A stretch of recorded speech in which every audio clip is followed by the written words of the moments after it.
Live, your mental health community. Today, we will talk about the holidays and your mental wellness during this season. For some of us, the holidays mean fun and family and entertainment, but for many, an estimated 3 out of 5 people, according to the National Alliance on Mental Illness, the holidays bring on anxiety, stress, and challenges in coping. Today, we will share strategies on how to maintain your mental health during the holidays, when to know whether you need help, and where to find help. For the next 30 minutes, we will discuss how to stay mentally well during the holidays. I'm Susan Racher. I'm your host for NAMI Live. I'm the volunteer board president of NAMI Miami-Dade, our local affiliate of the National Alliance on Mental Illness, the largest mental health support, education, and advocacy organization in the U.S. We believe that mental health literacy is essential for all of us. And today we will help you further your literacy. Literacy can save lives. And that's a message that we want to resonate with our conversation today and all of our community podcasts. Following the pandemic, there was an escalation in mental unwellness among youth and adults. It was in the media, radio, TV, and print, as well as alarms raised by several associations, including the Surgeon General, the American Pediatric Association, and the CDC. It is really important to understand when you need help and where to find help. And today, we have the pleasure of welcoming 2 compassionate and passionate professionals who will guide us in answering those questions of when we need help and where to find help. Joining me today is Adilen Cruz, Vice President of Behavioral Health Services at Thriving Mind South Florida, one of 7 managing entities in the state of Florida that manage and fund a robust network of mental health and substance use disorder treatment providers in Miami-Dade and Monroe counties. Celia Morales is my colleague at NAMI. Celia is our program coordinator for our adult programs and manages our support groups, our classes, our trainings, and our outreach. Welcome, and thank you for helping us today address these really important topics. Let's start by sharing a little of your background. Adilen, how did you come to this work? And tell us a little bit about your role at Thriving Mind. Good morning, everyone. I was always fascinated how a person that looked like any of us was affected so much and was unable to fulfill the role that they were meant to have in their lives, being a son, a mom, a sister. And when you have somebody with a physical disability or even a developmental disability, there are physical features that you can identify that with the illness or with the impairment. And that was not the case with mental illness. And you can see somebody who's physically able and was and couldn't really fulfill what they were, their dreams, their lives, their destiny.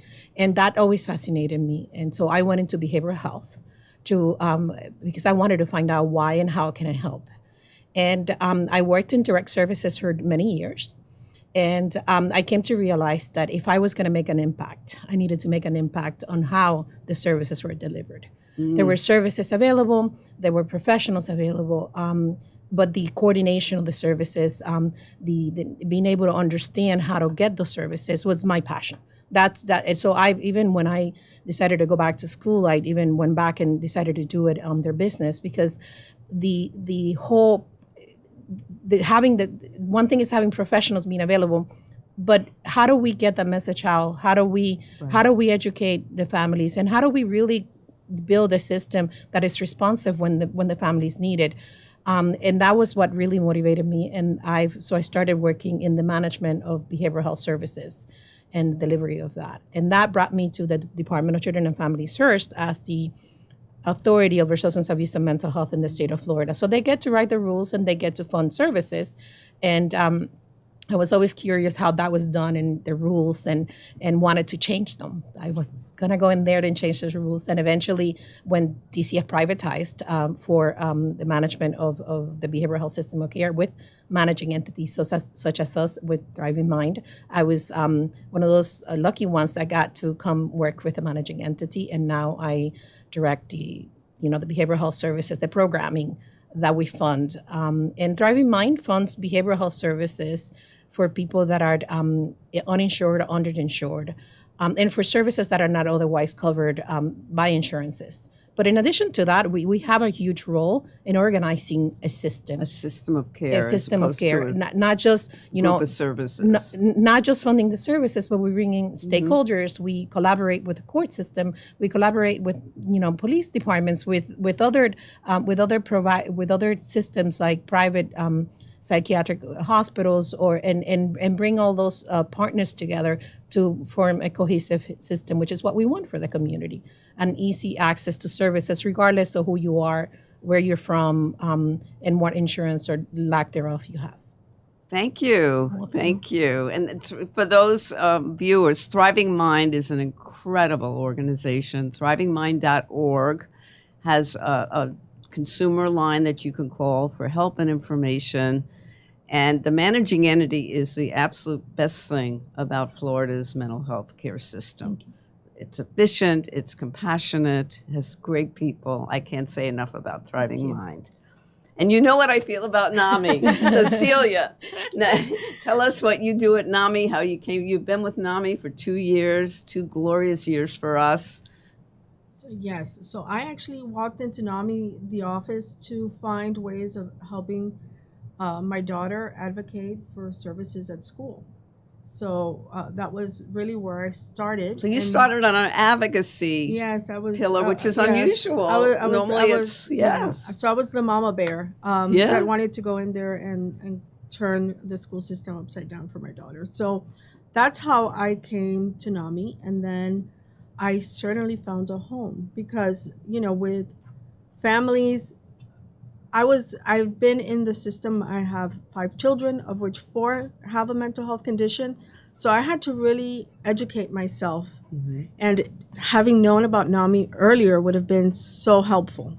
So I'm very passionate about being able to get out there and let the community know not only that there's education, but that there's support and that there's life even and in spite of any diagnosis, that it's not a death sentence, that it's not like your life stops or that you have to give up on your dreams, that you still can move forward. And I think it's really important for me to share that message of hope. And we do that through educational programs, which is the foundation. Whenever you find out something, mostly everybody has a tendency of, what do I need to learn? So NAMI has created an incredible program that really is solid educational program for family members, for parents, for peers, to really understand what they're dealing with. And then in addition to that, and a very much a complement to the education program, are support groups that are ongoing. We have 36 support groups that take place every month in both English and in Spanish. And there the peers and family members that are going through similar experiences really find strength in being able to share and understand that whoever they're talking to can come from a place of empathy, because we've all been there. We've all been there, and that's a characteristic of NAMI. We all have lived experience. I'm a mom of an adult now who experienced a serious mental illness while in college. He's in recovery, and it's through excellent medical care and the supports that our family and he had through NAMI that facilitated his recovery. And mental health conditions affect the whole family, which is a wonderful segue into the holidays are about family. And that could be a good thing, or perhaps not. Let's talk about what is characterized as the holiday blues. What triggers that? what happens and what do family members and each other, we're all responsible for each other. What do we need to know about holiday blues and potential triggers? Adilen, if you want to. I was going to say that people with mental illness will experience the holiday blues the same way that people without an illness or a diagnosis. And so it's important that it's not just it's the entire community. It's a time that increases pressures. We have a lot of expectations of ourselves. Right. We The shoulds. I the should shoulds. do this. The I shoulds. should be Right. this. I should be doing this. I should do that. And social media makes it worse. It People are absolutely does. posting these magnificent, usually photoshopped photos of themselves with their million friends or at doing all kinds of amazing things. And if you're even- sitting home alone that night, it's not a good feel. And even with like financial resources, and I think that's a significant stressor for a lot of the families, and especially in the economic situation that we're in. So there is that, I should, you're the expectation that as a parent you should be able to buy this toy or that toy or that pair of sneakers for my child, or vice versa. Even the younger kids would want to have it, would want to be able to show that they had. So there's a lot of stressors that are associated. A lot of competition, Right. competitiveness. There is that. There is, the change in routines is a big thing. So for most of us, we are accustomed to doing certain things in a certain way. The holidays brings that a change in routines, or planning trips, or there's vacations, or the days off, or we have to go to a dinner with somebody's house, and that could be a stressor for many people. There's we're all different people. We have our issues with our family members, and the holidays either force us to be with with people that we don't necessarily feel comfortable with, or vice versa. There is a significant amount of stressors that come with the holidays that contribute to this so-called holiday blues. It's not just the depression portion of it, because typically blues include we think of depression when we say that word, but there's also that a significant amount of anxiety that is associated with the holidays as well. That is triggered, And traffic and road rage and all, I didn't get to and that. to-do lists that It's just there's an extra added level of demands on us. yes. So all of way to put these demands really just wear us out. So, and oftentimes some of us might have a difficulty saying no. And so we really need to be cognizant that there's not only we're entertaining guests, we're cooking, we're shopping, we are trying to be in 10 places at once. So there certainly is a lot of demands on us, and it can wear on anyone. And someone who may have a vulnerability or an underlying mental health situation that they've successfully managed may be triggered. Right. And then we during have the this. opposite, right? And then we have those that are no longer associated with their families or their loved ones. We also have a huge community that it's immigrated to Miami, that is native to here. That's a good point. And that their family, their loved ones, and their support system may not not even be here. in this country. Right. It could not, and not in the state or the state, and then they are here alone, and they have to face that, and that's and that's hard. It is hard for those that are used to having that, and they no longer have it, and it doesn't get any easier with the years. Just like when you lose somebody, and it's the first holidays without them, you miss that Every holiday. without every them. holiday thereof. So Right. Thank you for bringing that up. That's a really important, observation, I think also, especially Change- after COVID. yes, and especially I think as our families grow, the dynamics within the family change during the holidays. And some traditions may be left behind. New traditions are being created. And being able to adapt and kind of go with the flow as our families change and grow and we lose loved ones, and how do we honor them? So we have to honor all of these feelings that, the holidays can bring up in us. So how do we do that, Celia? How do we take care of ourselves during the holidays? So I can tell you, I'm going to do the NAMI. From my personal experience, I'm going to say that for me, what's really important is sticking to my routine, planning ahead, and continuing to keep up with my healthy habits. So what does that mean? That means do exercise. That means eat regular diet. That means being able to connect with having enough self-care for myself. So making sure that I'm not overextending myself to really be cognizant of what I have the capacity to take on and do and what I can't, and be okay with that. Saying no once in a while. Yeah, say no once in a while. Or later. Yeah, exactly. Understanding what brings you peace, or what brings you, what centers you. Yes. And being able to exercise that a little more, right? That's one thing is, and for some of us maybe reading, for some of us maybe watching a show, and just finding that one moment that you can be with you and be at peace, or and reduce that little bit of stress is important. Unplugging. But I think and finding, and for some people, for some people it's unplugging. For some people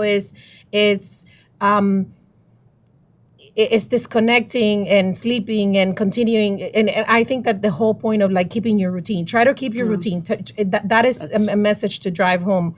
But also for other people, it's connecting.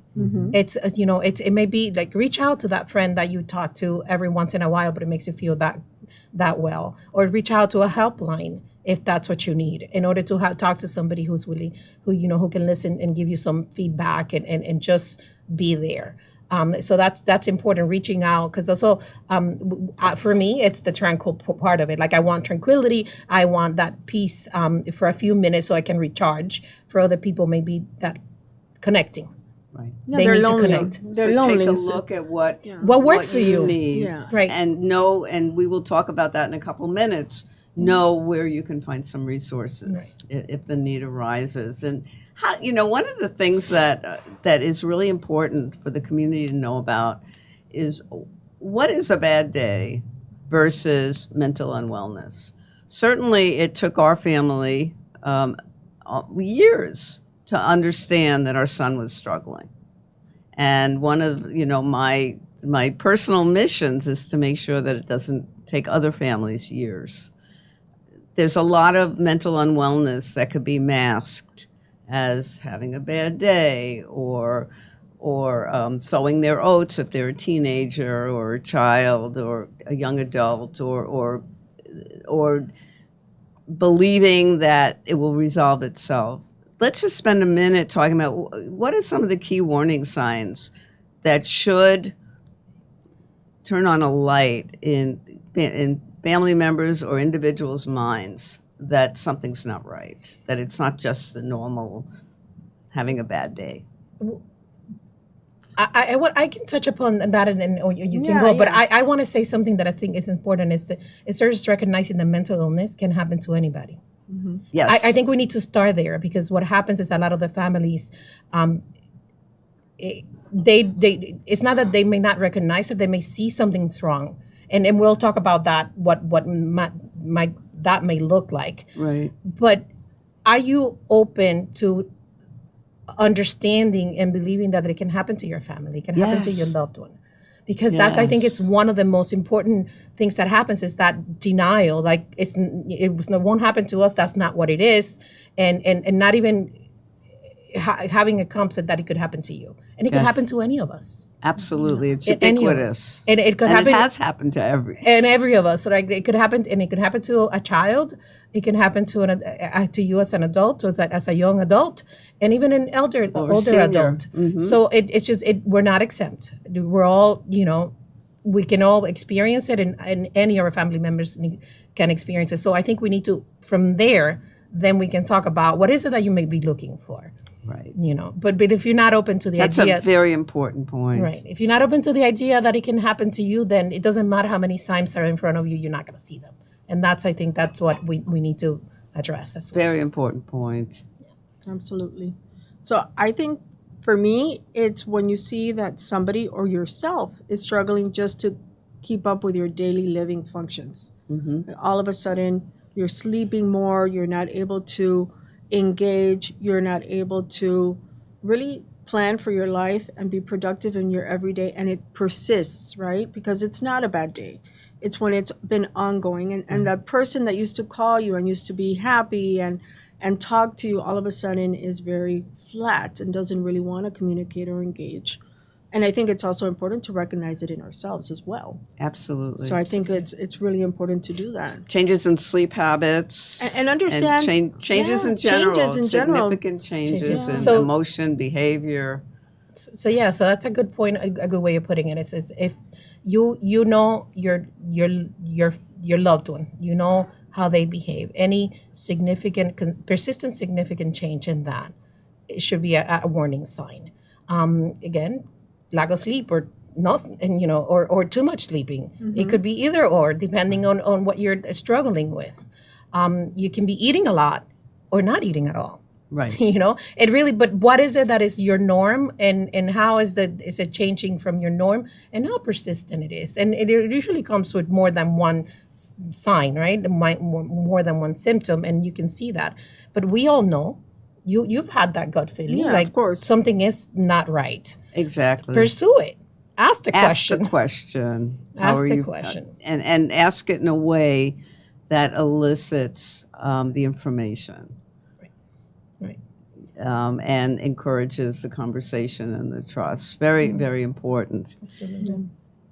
So, as a parent or a friend or a colleague, or as it relates to myself as an individual, what do we recommend that people do if they say something is not right? I'm not feeling well, and this is persisted, or I'm noticing changes in behavior. My mother, my cousin, my sister, my son, my daughter, my spouse.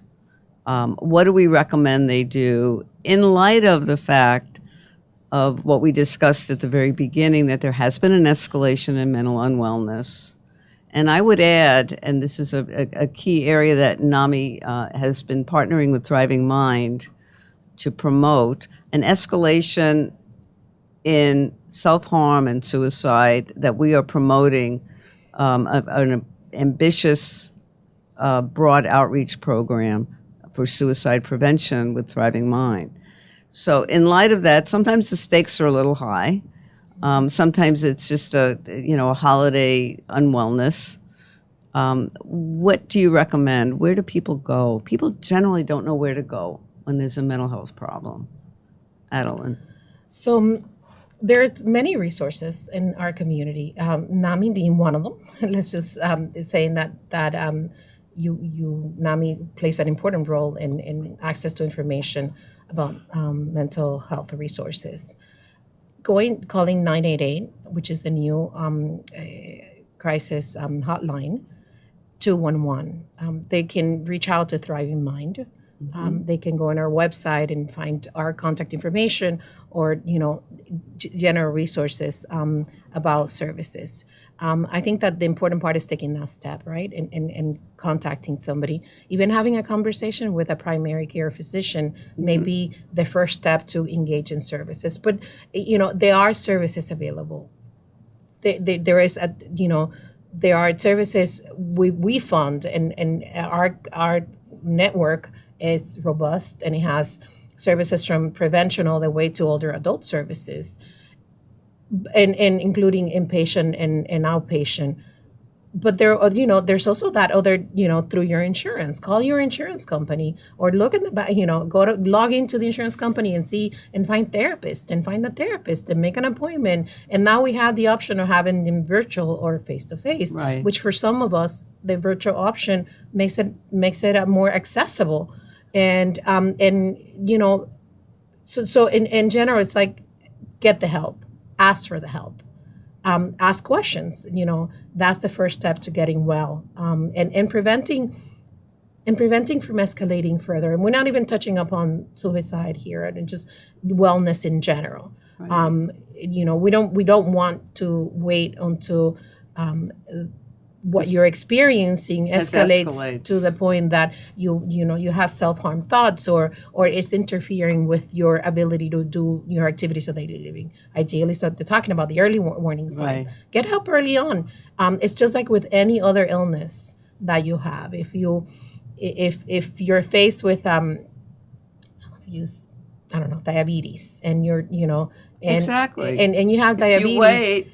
You wait, you may be your insulin organs will be dependent eventually. But if you get it early on, if you identify it early on, maybe diet and exercise alone would be able to help you without even having to take a pill. Right. Right. Eventually you take a pill, and if you don't really take care of it, you may go straight into an injection to being insulin dependent. The same thing happens with mental. So there are 4 pillars of the mental health community that people can really access.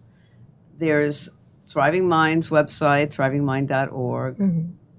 There's NAMI's Warm Line, which we answer in English, Spanish, Portuguese, and French. 305-665-2540. There's 988, which is the mental health and suicide Crisis. prevention lifeline, a new number, 3 digits, to ask for help and referrals. And if it's an emergency, if someone has a weapon, if someone is feeling, if you feel that either you or a loved one is at risk for immediate harm, there's 911, which is Miami-Dade Police Department, who train their police officers in crisis intervention training. So remember that, Thriving Mind, NAMI, 988, 911. Depending on the nature of the issue. And Celia, when somebody calls our number, what do we do?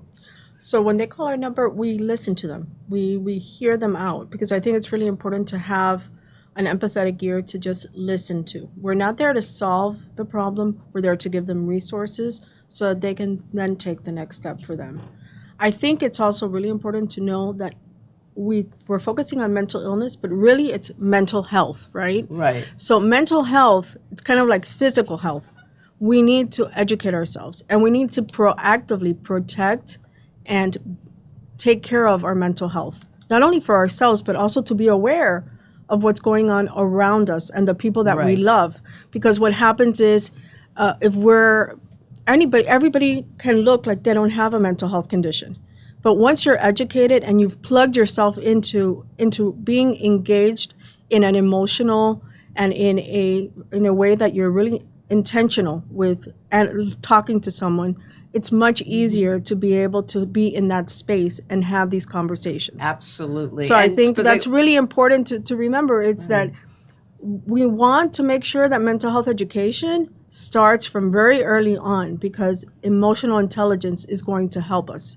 And there's a lack of that in general. So I think it's Right. really important And just you're to speaking educate. from experience. Yeah. Celia teaches Yeah. our parent version of family of ending the silence for families, which is a very important program that lifts up these kinds of issues and conversations and education.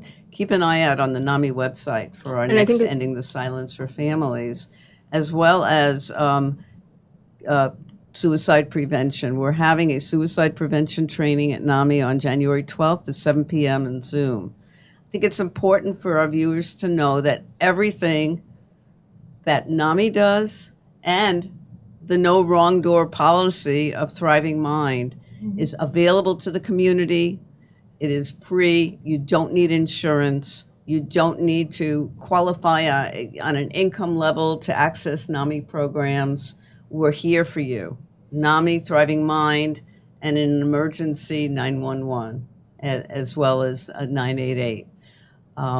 Would love to thank Adilen and Celia, and thank Thriving Mind South Florida, as well as the Florida Department of Children and Families for funding Thriving Mind South Florida, for funding NAMI, Miami-Dade, and for providing the education programs and the continuum of care that we have in this community that is so amazing. Any last minute? We talked about wellness, and we talked about the blues, and I think I can't leave without saying and reminding everyone that that alcohol is a central nervous system depressant, and for those of us or people that experience depression or have any kind of Yes. the blues, adding alcohol it increases that. And sometimes, we forget how, that how it works. And I'm just going to say that. And then, and we talked about mental illness, but Thriving Mind funds substance use disorder prevention services, intervention and treatment services in the residential and in the outpatient modalities. So that's also available to families, because we know that the co-occurrence of mental health and substance use disorder, it's an expectation, right? It goes And this hand is in a hand. challenging time of year for someone with a substance use Absolutely. challenge or who's in recovery from one. Absolutely. A very hard time of year. So thank Absolutely. you for mentioning that. That's an important. And Celia, So- final departing. Departing words, mental health is a right for all of us. And we Yes. just need to take ownership of it. So we're here, you're not alone. There is support. Reach out. You're important to us. You're important to the world. So just reach out for help. Connecting helps. Connecting helps. And it's hard to follow that, but it's really hard to follow that. But I'm gonna try to say something else. Is prevention is possible. Treatment is effective. Yes. And recovery is an expectation. We can expect recovery. So leaving that out there. And Wonderful we need to words. encourage and make sure that everybody's reminded of that. For many years, that was not the feeling, and we lived in illness mentality for life, Yes. and that's not the case. Absolutely. And if folks realize that, they're more inclined to get help. Absolutely. Thank you You're both welcome. for Thank you. being here and Thank for you for informing our community. And I wish everybody a very Merry Christmas, Happy Holidays, Happy Hanukkah, Happy New Year, safe and wonderful holiday season for all. Thank you for having us. Thank you. Happy holidays.